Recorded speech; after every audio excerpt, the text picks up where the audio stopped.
And we also want to acknowledge that our water is stored, which is actually in Ontario. Something that Larissa talked about on Thursday now is that understanding our ancestry and where we come from often helps how we move forward. And so I thought I'd talk a little bit about where I come from. And I spent about an hour going through pictures of me doing fun things in other places, and it just sort of made me sad.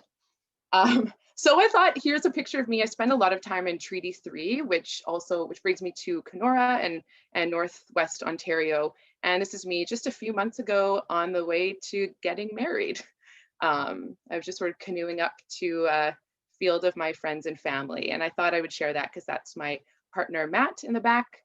So I'm a partner, I'm a sister, a proud auntie, a daughter, a granddaughter. I'm from Icelandic Mennonite heritage. We love cold, harsh conditions, which is why I love living in Winnipeg. And I love being someone who gets to teach here and who gets to share my love with kids every day. I currently teach grade 8. I come from a middle years background. And just as a side note, middle years in some of our divisions, we teach all subjects. So that is important for the context of my presentation.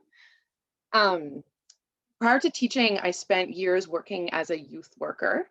So that meant I was at a youth-led farm doing a lot of outdoor ed on the farm in urban Winnipeg, as well as in northern Manitoba, partnering with Indigenous communities there, as well as rural India. And then I moved to Ontario and I did a little bit of work and land-based education there.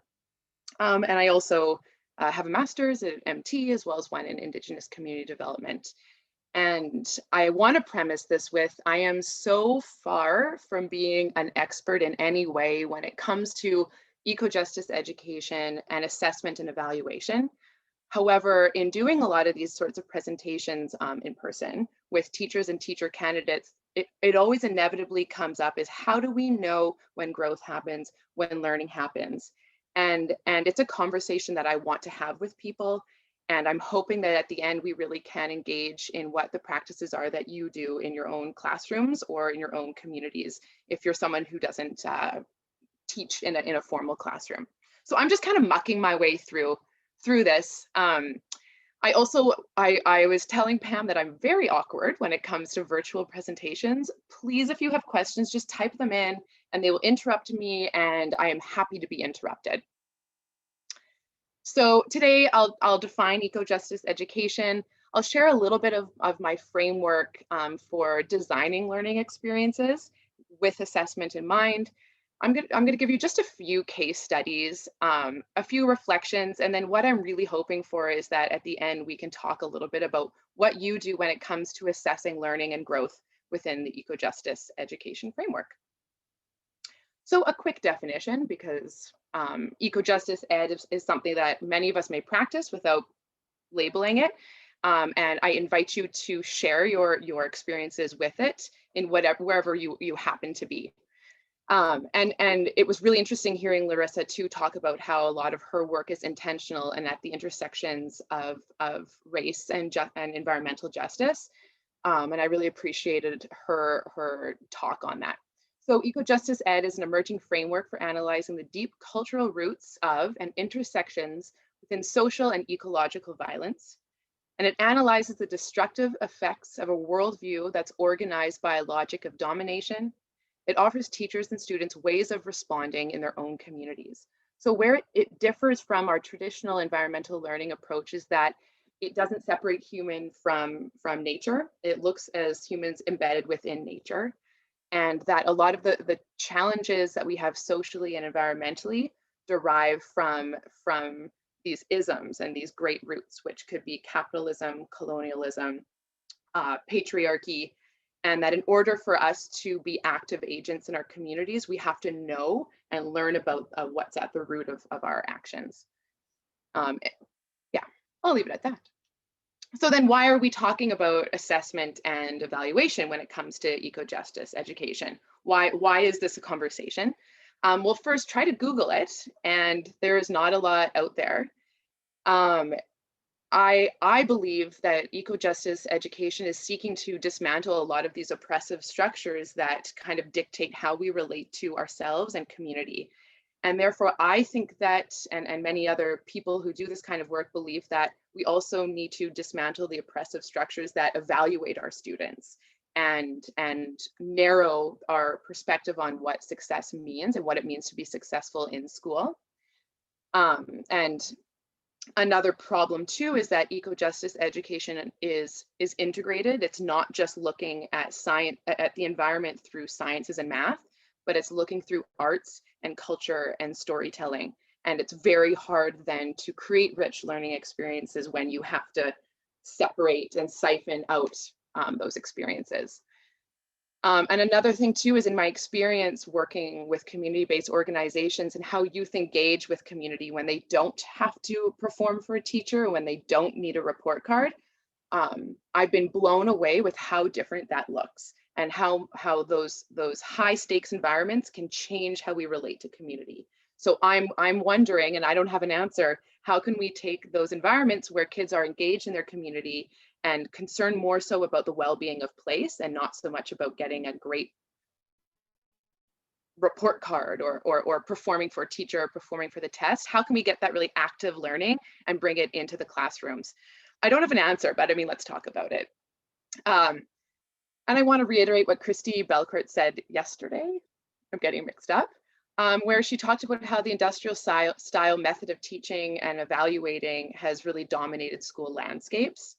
It doesn't mean that how we do things in terms of testing is bad. It just means that there's many other ways to test how we learn and grow. And I'm hoping to challenge those and to bring some of those into the classroom. So my thinking is if we are to teach about ecological and social injustices authentically, then we must also measure this success authentically. So I wanted to start with, this is a picture of one of my favorite learning spaces. I teach at a K-8 school, and just down the road is our land-based learning center, which I often bike to with the kids. It's just outside the city, so you're seeing basically where our perimeter highway ends, and then we head into rural. So these children are in an urban school, and we're able to bike outside of the city pretty easily. So what I'd like to know, and I mean, I had this really fancy Padlet, but maybe we just type in the chat, is I'm curious where your teaching and learning, when you facilitate eco-justice ed, what does that look like? Is it in the classroom? Is it outside of the class? Do you partner with organizations? Do you also have a park nearby? Yeah, so I'm curious what those spaces are, and if folks could, there's a small enough group, so maybe you could unmute your mic or type it in the chat.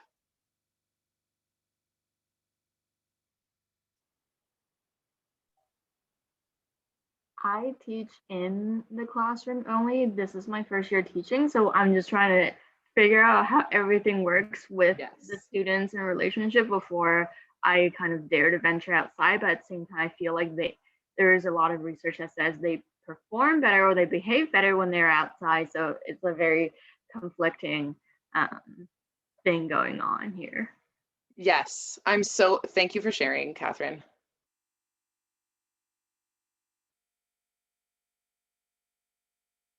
And I'm so happy that you're here as a first year teacher, because there's so much on your mind, especially during a global pandemic. So good for you. Write down my email if you ever want to chat. And we have from Marika that they use the schoolyard, neighborhood, and outdoor green spaces that are walkable, as in you can easily get to them. We have Kelly. We are fortunate to be able to be in the Laurentians. Oh my goodness. So they have hiking trails and a forest. Awesome. I added my own, my AQ, my additional qualification course is on the urban setting. And so I really try to use the built environment. Although I have a background in outdoor education, and we would use the natural environment. Awesome. Yeah, and what I like about some people's responses is that it is like within walking distance. You know, the theme of this conference is urban education, and eco-justice ed very much looks at who can access green spaces. How close are we? Anyway, that's another conversation. So thank you for sharing. My second question requires you to use this really cool website I just found, and maybe you have used it, but it's called menti.com. So if you could go to menti.com, MENTI, and it's short for Mentimeter, and just use the code 13905621. What I'm curious about with this one is what words or perhaps phrases come to mind when you describe your learners in this environment. So when you take them out to this environment, or if you haven't taken them outside, but you are talking about climate justice, you're talking about racial injustices, what words come to mind when you think of these learners? And please let me know if you have problems accessing it.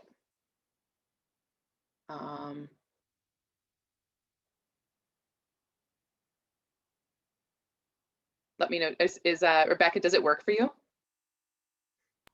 It does, except that I typed the numbers back. Yay! So okay, it does. So inspired. 1390. Inspired, connective, creative, joyful, curious. Oh, I'm lucky. I'm so happy I'm not the only one who gets to see this. Engaged.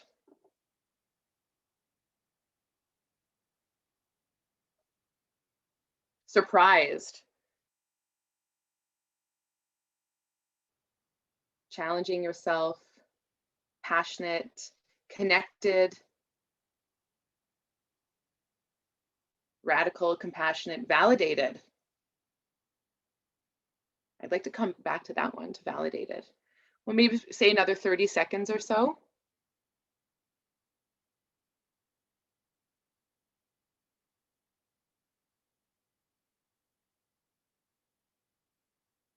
Passionate. So curious. The neat thing with the word cloud is that it shows terms that come up often. So a lot of people are writing curious. Free. Very much free.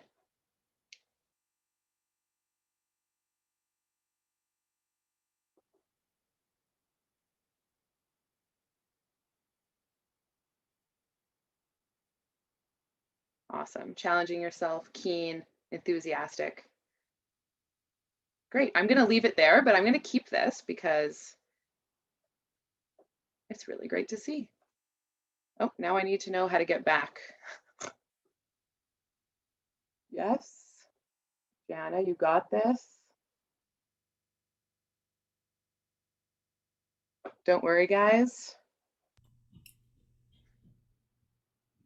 Yeah, I can bring us back to here.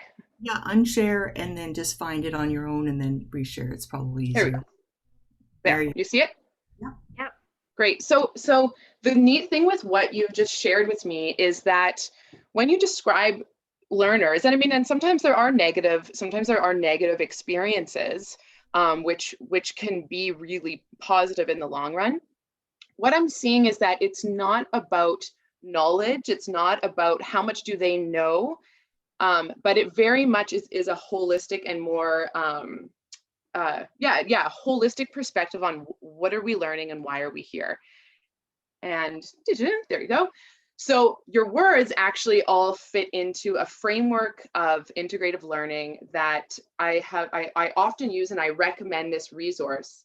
And I'm holding it up to my screen right now, and it's called Interweaving Curriculum and Classroom Assessment, Engaging the 21st Century Learning. The experiences that you're describing and the places that you're describing are promoting 21st century learning skills and the kinds of skills that we want learners to have as they move on, become leaders to address ecological and social injustices. And this framework is called Know, Do, Be, or KDB framework is what I might call it. And I've added Be together. And what it does is it asks, in everything that we do, how does our teaching, assessment, and learning facilitate learners to know, facilitate learners to do, what are they doing, facilitate learners to be, who are they becoming, and to be together, how are they being when we are together in place. So I'm not going to go in depth on this framework. In fact, I'm not going to go in depth on anything, but I do recommend this resource if you want to learn a little bit more. And it's allowed me to change how I design learning experiences. The biggest thing when it comes to the KDB framework is that it's integrated. And it allows you to create experiences that engage learners across all subject areas. And in what I've done, I've never taught subject-based. I've always taught all subjects. But in speaking with high school teachers who are subject-based, they still use this model, even if they're just teaching ELA. They still ask themselves, what are learners doing to know, do, be, and be together? So Susan Drake is the author. And the thing that's really important here is that it values students' worldviews, and this model allows learners to come to the table and share their perspective on the world and on what matters to them, and not feel as though they need to learn within kind of this one size fits all model. I'm gonna allow questions for this model in a little bit. I'll just quickly go over. So the know part is very much just what are you doing to communicate the curriculum and content knowledge. And Susan Drake, who's the author, she talks a lot about another scholar named Hattie, who maybe some folks have heard about. And he talks about 3 different levels of knowing. The first one is just surface level. What are the kids learning about climate and justice? What are they learning when they go outside? They're seeing a type of bird, cool. They're being able to identify a type of tree, cool. What knowledge are we gathering? The second one is also, how does this knowledge now link together? So what I'm observing, I've got facts, I've got information, how does it connect? And then the third type of knowledge is the one that we sometimes forget, which is being able to turn all of that into conjectures and new understandings, make meaning from it, and that kind of new idea will change our actions. So I often will begin Ecojustice teaching through a single or several big ideas or essential questions. And that one question is what drives my teaching, but it also drives my assessment. So I'll have a big idea and then those several little essential questions underneath. And I do hope that when I'm asking these questions, they can be answered across subject areas. So they can be answered from a scientific perspective, but they can also be answered through a social perspective. The second area is do. This is my favorite thing to talk about with kids and my favorite thing to assess, because it also allows us to look at 21st century learning skills. So this is another resource that I recommend by Michael Fullan, which is the 6 C's of education for student and society well-being. And I love it because it's not just about student well-being, but it's society. And I would extend that to environment. And that is, a lot of these words popped up in your word cloud, which is creativity, character, citizenship, communication, critical thinking, and problem solving. These are concepts that we talk about at the beginning of the year. And I embed these 6 concepts into almost everything that they do. And a lot of how we engage in these conversations then when I'm writing a report card or when I'm having conferences with kids is I'll ask, give me an example or point to an example of when you use your creativity. Point to me like use an example of when you're able to strengthen your communication. And for someone like Catherine, you shared that you haven't really taken them outside too much yet. This is a really great resource to point to when someone says, why are you taking them outside? Like, what does that do? Kids can tell you, and a lot of the kids in my class can communicate very eloquently that when they're outside, they build on their collaboration. They have to work as a team. They feel like they're citizens. They feel connected. They develop a care for place, and therefore they want to solve problems that better their communities. So to me, this is a really great framework, and it's cross-curricular. I mean, what subject do we learn where you don't need to know those 6 skills? So that's the do. I'll explain the 2 more, and then any questions you can just let me know. B. So how do we act? I think this is really tricky because I'm always curious in how do kids, once we've engaged with eco-justice learning, what do they do outside of school? Because how you are in school is one thing, but how do they carry that knowledge outside? And that's where you can really honor the child's own community and their own identity and where they're coming from. And how does our learning inform your life? So The B is very hard to assess. And I sometimes think, do I even need to, like, why are we assessing this? But I do think it's an important thing to make children aware of, where it's not just what we know and what we do, but it's how we are and how we may change over time. I know this is maybe getting a bit abstract, but I'll give you examples. So the last thing that I wanted to talk about, and I didn't make this up in Susan Drake's model of no do be. I read it somewhere, but I can't remember where. But I like it because it responds to how is the learner within the context of place. Once we've engaged with this material, we're out there studying watersheds, we're looking at climate change. So now what? Now what? How do you act as especially in my context as a grade 8 student, when you walk the halls and when you make decisions, is your learning reflected in those decisions? A lot of this like stems from my work when I was working for a youth-led farm, where for a lot of the kids are coming from urban environments where they don't have access to healthy food. And a big thing was, how have you changed your approach to health? And I remember, this isn't totally related. I remember a big thing, you know, when we were trying to assess, like, how has your environment, or how have your decisions become pro-environmental? And a lot of them said, well, I don't eat at McDonald's anymore. I now eat at Subway. And although that sounds silly, it was their way of saying, like, I'm now aware of the food that I'm eating, and I'm trying to make decisions that are better for the earth. And my way of doing that is going to Subway. And I know that sounds very funny, but that shows that there's a little bit of thinking and changing going on there, and honors where that child is at. I don't know if that's totally related. So are there questions about the no, do, and be framework?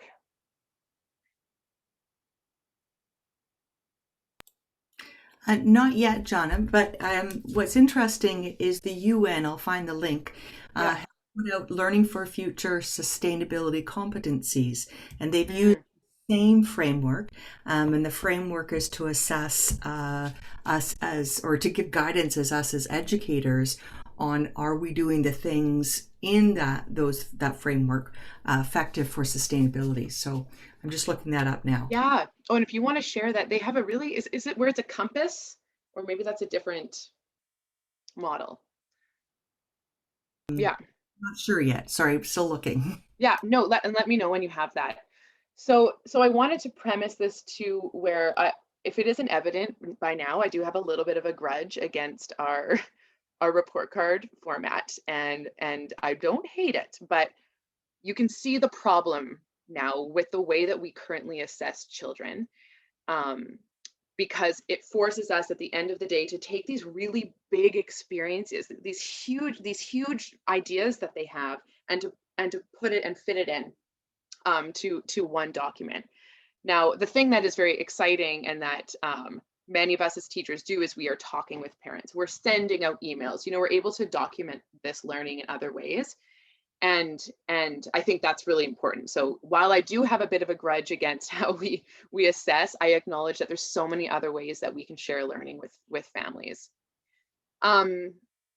So just in terms of my thinking, so when I'm thinking about these bigger learning experiences, whether they're integrated across 4 subjects, 2 subjects, or all 6 that I teach, I begin with that big idea. I begin with the purpose. What are we doing here? And when I have that big question on the board, and I'll show you a little bit later what it looks like, that then allows me to put in these smaller essential questions. My biggest thing is the big idea has to be able to be answered from multiple subject areas, so that it can appeal to the mathematical mind. It can appeal to a differing worldviews. Once you have that big question, the way that I see assessment evaluation is one, it's emergent. So sometimes their learning can be showcased in ways that you didn't even imagine, like the Subway example. Like, all of a sudden you're talking about where you buy food, but I got it, you know, that was an emergent form of assessment. And then our favorite words, especially for people just coming out of education, formative and summative evaluation. So I do still use those 3 methods, but I begin with that big idea. Something that teachers often ask is, okay, I want to take my class outside. I have some programs, but at the end of the day, I want them to be free. I want them to explore and really let their senses guide them. And people are really hesitant to do that because unstructured time doesn't always mean curriculum. It doesn't mean we're teaching standing at the front. When I do that with kids, whether they're really young and even grade 8, like grade 8s love to play. They love getting out there and getting their hands dirty. I hammer in that big idea and that big question, and I'll say, you decide what you're going to do when you're outside. Okay, if you want to build a fort, if you decide you want to make art, if you just want to go for a walk, but how does what you're doing answer this question and connect to this question? And how does what you're doing allow you to grow as someone to know, do, and be? And I hammer that at the beginning so that when I'm outside and they're all doing all of these different things, I love a chaotic learning experience, but when it's really structured, where at the end of the day, we come back in and I'll say, okay, what did you do? And how did it connect to this big idea? That's where these really, this free play and this inquiry approach can be really, really successful. And also it secretly then tells me where I should go. And they become really interested in digging holes and creating new water systems from the ditches nearby. And suddenly they're back inside. We discuss how that connects to our big idea. And now I know where to go and where to continue. So I'm hoping that makes sense. I'm hoping that makes sense. The thing that I want to talk about, so one, the emergent way of evaluating. So this is when it was unplanned for, things that just pop up. A student is really, I had one student who became very inspired with a day. We spent almost a whole day outside and it was -40 outside.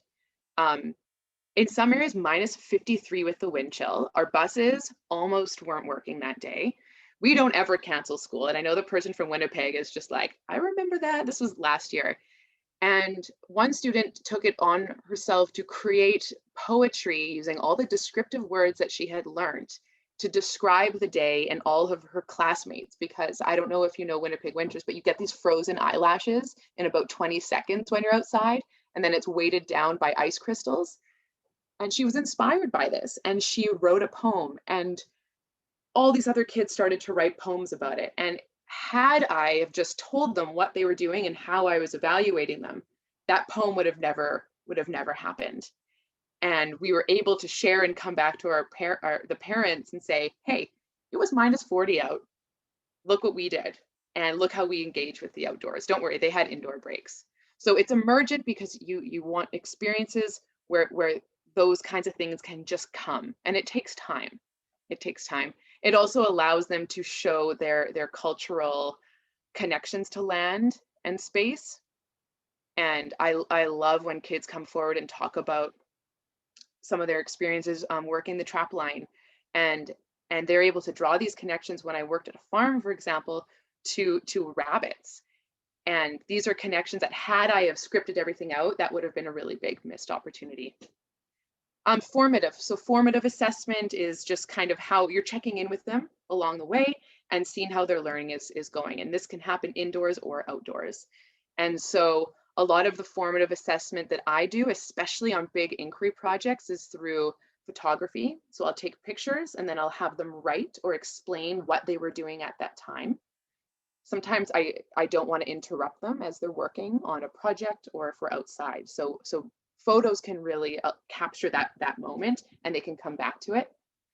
Another way of doing formative assessment is learning journals. And this is one of my favorite things that we do. They're due every Friday. I scaffold how to write a learning journal, but it's not this week at school. It's share with Ms. Barkman what she can't see. So what's going on in your head and what will I never know unless you tell me? And these learning journals, which can be written or oral, they can record their voices. They will take a provocation that we had this week. So right now we're studying water. They'll say, hey, we talked a little bit about watersheds. These are all the things that I'm thinking about. And here's what I told my family when I went home. So learning journals are all about making the brain and the learning visible. And the way that I do those is kids can write, they can, again, make comics, they can draw pictures, they love doing scripts these days. It really doesn't matter to me. I just want your brain to like take your brain out and put it on the table for me so I can see what's going on in there. Janna, So those, yeah. I'm going to interrupt. There is a Love it. question. I'm just going to shorten it down because there is quite a bit of background. But again, as new to the profession or folks that have principals that are pushing against this type of learning, what would help convince administration that this change of learning in real world way needs to happen? So I have to be honest, I haven't had admin who are like that, but I do know a lot of people who have. And I found that if it comes from the students, where it's they propose it, that can sometimes help. So you talk a little bit about what you'd like to do, and you come up with a plan with them. And this kind of sounds sneaky, but then have those students go forward and propose what they would like to do. That's one way. And then I also have shown this book and shown the evidence that this kind of learning can have on 21st century learning. And then another way too, this is not completely related, but I have brought in people who have traditional jobs such as lawyers, doctors, you know, these, depending on what community you're in, and I have them talk about 21st century learning skills and how as doctors they need creativity, they need communication, and here's the ways that you can establish that. I don't know if that helps. I think the other, exactly, as Bonnie has added to the chat, branding and packaging the questions. Yeah. I believe your master teacher faculty has a webinar where Hillary invited principals to talk about that issue. And so I'm trying to find the link right now, but do check out that webinar where principals talk about what they need from you. And how they can support you, but exactly framing it in a way that meets their needs, and moving forward in a way that meets students' needs. Yeah, and in terms of curriculum, depending on where you're at, 2 years ago, I put all of the curricular outcomes in full teacher language on the board, and I did have parents in the room, and they said, so how does this connect to anything that they're supposed to learn? And I said, oh, well, come over here and I'll show you. And I had all of the different subjects and what we were learning, especially with math. And that really helped them out. The last piece is summative. So when I think of that summative, that final piece, it's not just what are you going to do to show your learning, but what can you do that also benefits the community, and some kind of measurable pro-social or environmental action projects. And that's where the action can be really, really important. So I, as usual, have too many things. So I'm going to show you 3 examples of big idea questions and a couple of things that we did. And then I'll end with questions, okay? So one big question, how is our community connected? This is with a bunch of grade 5 kids. And with math, it was wonderful to be able to map the community. We biked around. I taught a couple kids how to bike, which was really fun. But it had a major math element because of measuring distance. We worked in terms of fractions. So if we're going to bike from here to here, you're going to walk to your friend's house and then school. You know, so we did a lot of that. It also connected with simple machines in grade 5 and looking at bikes. We studied bikes and cars and ways that we move around and connect with each other. Canadian history, we looked at how the community was developed. And we were able to bike out once a week to our environmental learning center and talk a little bit about connection, and it allowed us to also then talk about social connection and how are we connected culturally.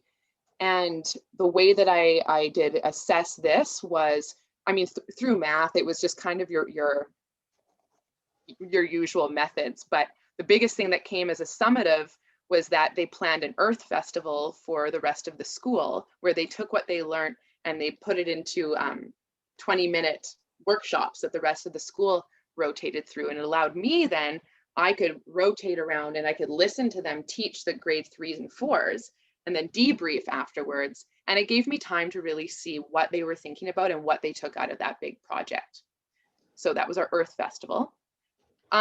Another grade 5 class this was my favorite. It was how can our schoolyard better serve nature and community? And this one came out of recognizing that weather and climate were impacting our local habitats, and we were really, our wetlands in particular are endangered.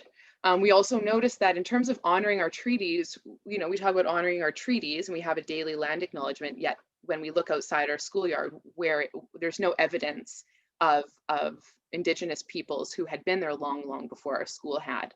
And then the last one was their concern for getting outside. So through this, we ended up doing a lot of mapping, learning about ratios and being able to go outside and use standard and non-standard methods of measuring. We mapped out our schoolyard. We brought a lot of art and mixed media into mapping. They practiced writing advocacy letters to our principals and being able to create a really strong argument. And unfortunately, this project was interrupted by the pandemic, but part of it was for them to then create a presentation to our school division on why we need to do include certain things in our schoolyard to better benefit nature and community. And from this, they actually did create a video, which we won a contest to meet Bill Nye, and they talk about the importance of outdoor education and having really functional schoolyards. That's better. It's kind of like their right as children to have. So I won't show this video, but this is an example of something that emerged from our learning and they all engage with in a different way. And then the last example of a big question is with my grade 8 class that we're doing right now. And it's what voices need to be heard when we walk the land. And it's a part of our Water is Life inquiry. And this is an example of an inquiry board that is just really raggle-taggle because I like to fold it up and we don't have a lot of space right now because of social distancing. But you can see right here is the big idea. And then we have 5 driving or smaller questions. And anytime we are doing any kind of provocation within this inquiry, they choose what question they want to answer and they choose how they want to answer this question. I know I'm speeding through things. Another way I evaluate these kinds of inquiry boards is I'll divide them into groups, into inquiry groups, and they'll have different color Post-it notes. And when we're having a reflection after an experience or making connections, they'll have that color of Post-it note. And that way I can see kind of what groups are talking about and what they're thinking about. And then they can take their Post-it notes afterwards when they do their own self-assessment, which is really helpful. And this is the project that we're working on now, where we're developing a walking tour of our land-based learning center. And it's amazing how when they're writing, when I'm asking them to create their tour, there's different color fonts in their writing to be able to identify what content knowledge they're bringing in. And then they use another color font to identify descriptive words and examples of really complex sentences. So this would be better for older students, but in their beautiful written tour description, through those different color fonts, I can see how they're bringing in their learning, and it's across subjects. And the last thing, I'm just kind of dumping this on you guys, but this is a self-assessment where I will put, if you can see right here, these are literally our curricular outcomes in science. Like I just put I can in front of it. And learning is not a yes, no. You don't just suddenly know something. It's on a continuum. So they will put an X right here. I don't know if you can see that on their understanding. And as we go through an inquiry, they might move that X further to the right. And then where it says evidence, they'll throw all the different things that we're doing and they'll put that in evidence, and they can use that and submit that to me, and I can see where they're really grasping.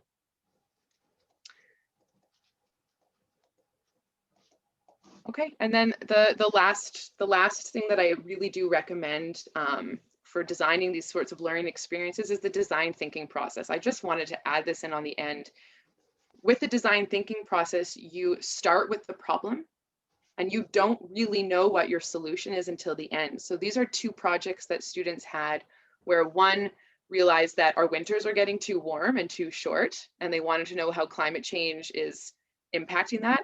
And then the other one is just your classic, there's plastics in the ocean and they're destroying the turtles. You know how kids find that concerning. But they started with the problem, and part of the design thinking process is then you have to empathize with community and empathize with nature, propose many different solutions, and then select one. And these two students chose art as a way to showcase their learning, and then they had showcased it as an installation piece in our school. Yeah, I want to end there because I feel like I'm really dumping a lot of stuff on people, but yeah, I think a big thing too is when it comes to eco-justice ed, it's how do they grow, but also how do they share their growth. And this is a picture just a few days ago, this one on the right, where my grade 8s wanted to make nature buddies with the grade 1 class. And so they taught them how to plant. They've taught them the importance of Indigenous plants for wetland preservation. And it was just lovely to hear them talk and share their knowledge with young kids. And I talk about that when I talk to their parents, and when I write a report card, I'll say, and I'll mention their strength in communicating and teaching. So that is all that I have. I thank you so much for everyone for bearing with as you can tell, I have a lot of ideas around this. These are my last sort of guiding thoughts.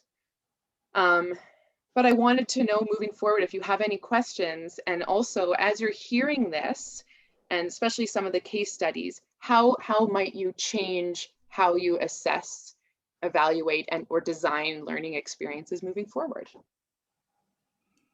Thanks, Janna. And I'll just rewrite that question in the chat. But we do I do have it. There we go. I was going to say a question about some of the resources that you've shared, like the learning goals, your presentation. Besides this recording, will you be sharing other links in the chat, or? Yes, so I was really bad, and I didn't put together a list of worksheets, but I think it's because I just couldn't find a lot of resources.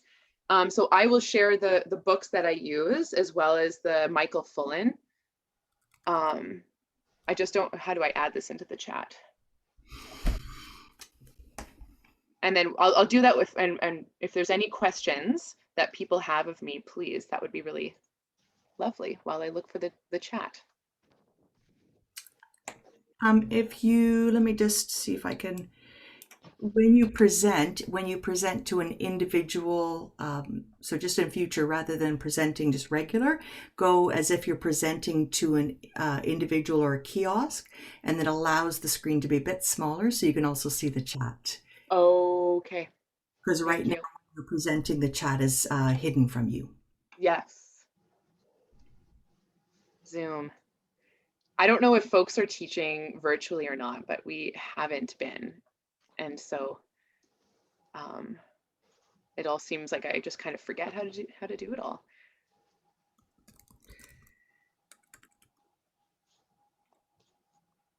Yeah, so I guess then the question can be,